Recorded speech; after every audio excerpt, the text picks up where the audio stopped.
Back in 1913, some Russian scientists decided to feed cholesterol to rabbits and took those numbers, and from there we've got the cholesterol is bad idea when the rabbits got arteriosclerosis. So there's something wrong with that. One thing is rabbits are herbivores. They don't eat.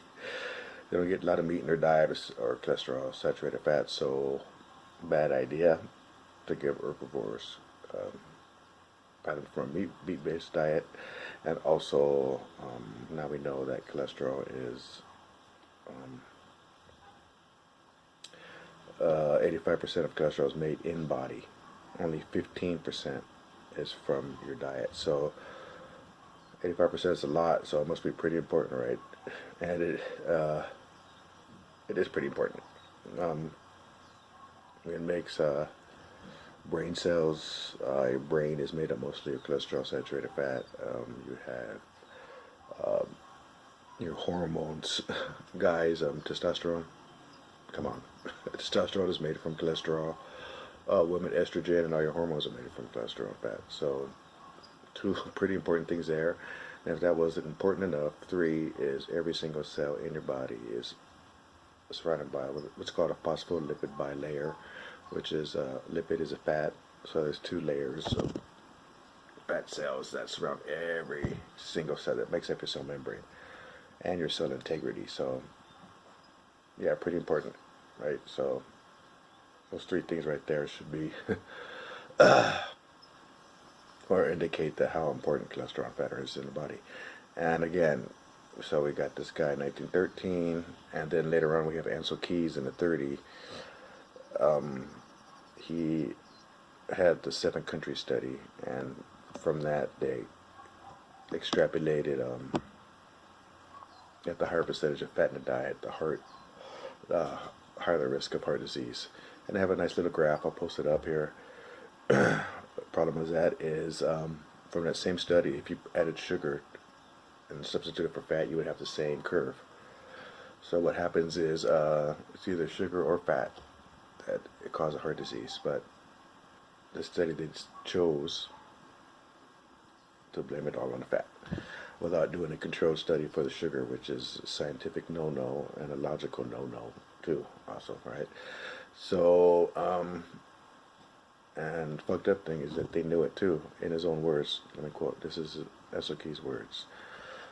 The fact that the incidence rate of coronary heart disease was significantly correlated with the average percent of calories from sucrose, what's that, sugar, in the diet is explained by the intercorrelation of sucrose and saturated fat.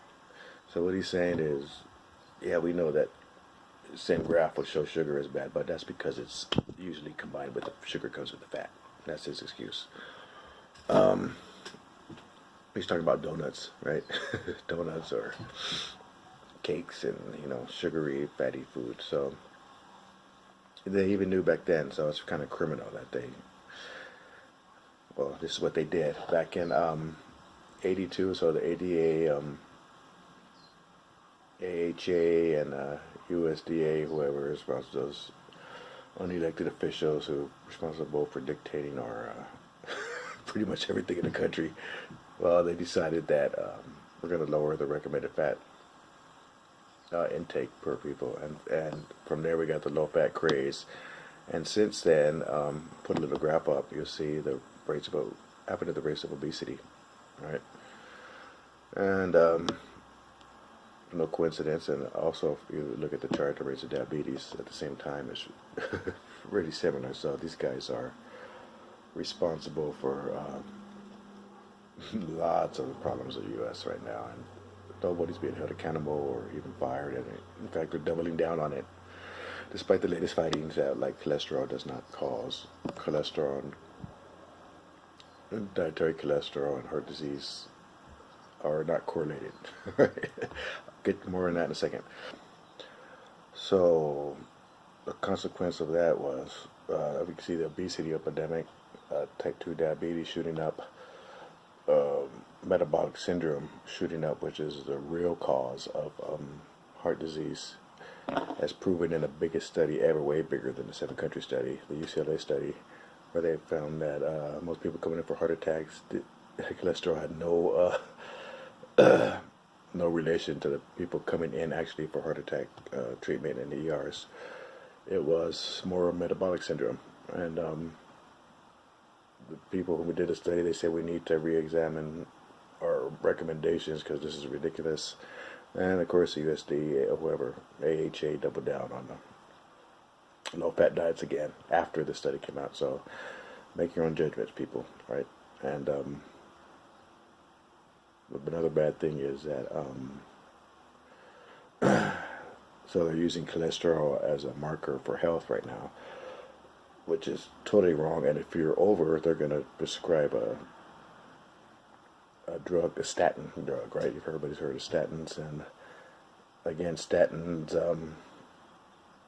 block fat production in the liver.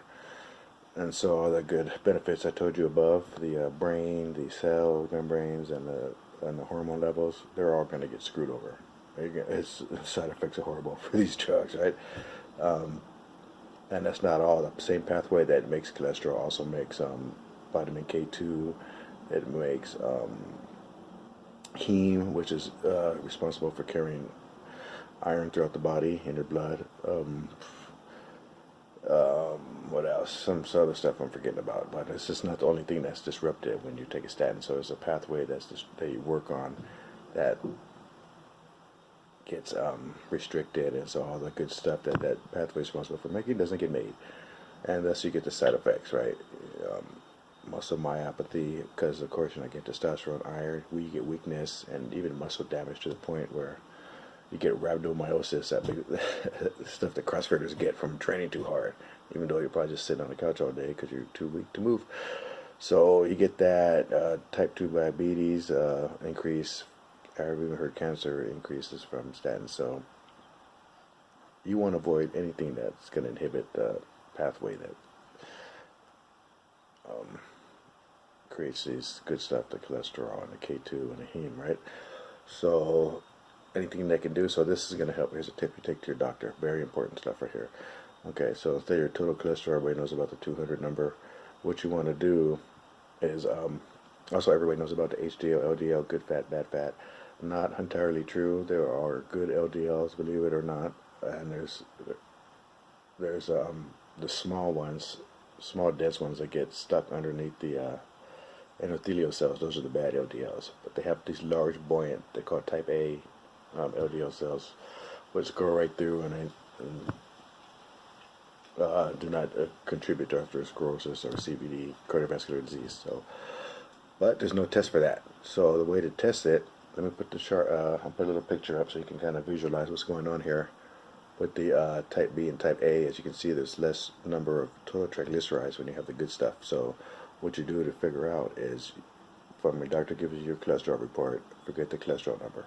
You go by total triglycerides divided by your HDL level, right? And so if you got anything below 3, you're good, right? You should be good to go.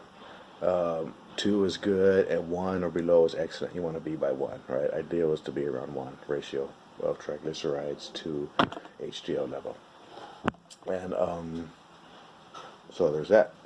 And I've given this advice to clients, and I've taken it to doctors, and doctors say, hey, you're right, you're good. So this video is very important. That's why I made it, to get this stuff out there.